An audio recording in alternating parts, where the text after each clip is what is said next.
Good day, this is John from Dambest. I just wanted to do another little short video on our new float bolt system so that people can see just how easy it is to adjust. We've been sending out more and more of the carburetors and no one's actually asked because it seems to be pretty self-explanatory, but I wanted to do another little video so people can see some of the better aspects of the new float bolt. Once again, the inner window allows the needle and seat to have 360 degrees exposure so that it empties well. And the same thing on the top, which I'll show you in a second. So usually what I use to line it up, and like I say, this is not going to be a really long video because it doesn't take a huge long explanation, is I use the parting line on the float, and usually the glass is in the window. Actually, I can screw one in. Hold on.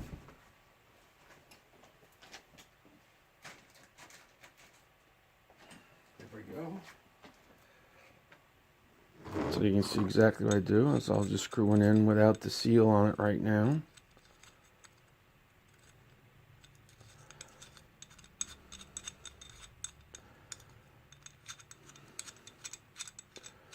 I've also, when I assemble the carburetors, I moved the sight glass to the throttle linkage side.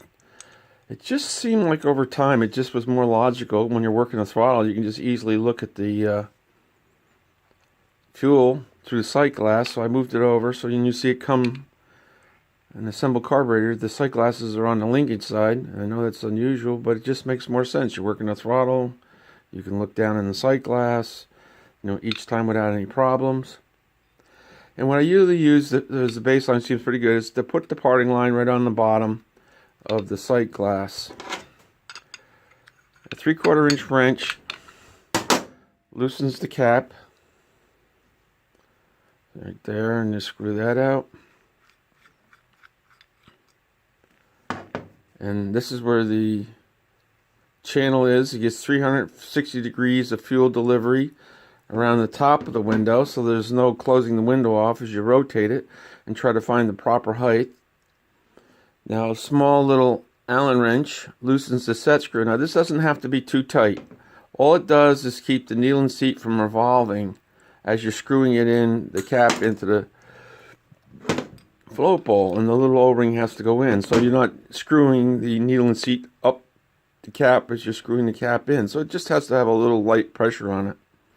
And usually what I do is I line up the non-windows, the window here, the little space between the windows, with the set screw. And if I want to make it so it's shorter, I just go one window or two, one half turn or two half turns at a time. Like right now, I figure 2 half turns, and that's just what I use at the beginning. Screw it back in and take a peek.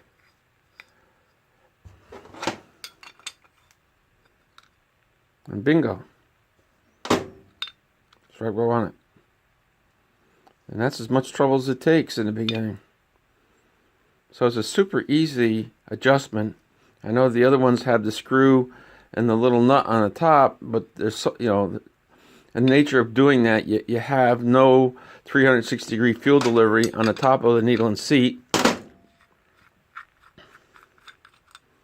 It's a little chamfer in there for the O-ring, so just the outside of the chamfer. There's 360 degrees ability to fill the needle and seat. So in order to bring the float bolt into 2017, development technology and be able to fuel some of these engines, there's single 4-barrel that make in excess of 1,200 horsepower. This was just the next things that we needed to do. So it's very simple in nature. There's no inner thing. The shaft comes through you can see the shaft there, through the side, underneath the fitting. So it's been well thought out. Keep things simple. And we can move or reposition any of these things based on customer specific needs. So it's a super little easy thing. The whole thing came out super nice. Thanks for watching.